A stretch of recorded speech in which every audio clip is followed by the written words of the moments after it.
เมื่อมีอาการไอระคายเคืองคอมาลองสูตรโบราณกันค่ะกดติดตามกดไลค์ให้ออยด้วยนะคะเตรียมเกลือป่นและกล้วยน้ำว้าดิบเลือกกล้วยที่แก่แล้วที่ไม่ฝาดมากเกินไปนำกล้วยดิบมาหั่นเป็นแว่นบางๆหรือจะแบ่งครึ่งก็ได้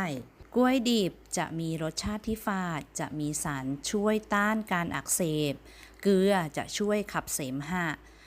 นำกล้วยดิบมาจิ้มเกลือเล็กน้อยแล้วเคี้ยวจะทำให้อาการดีขึ้นค่ะ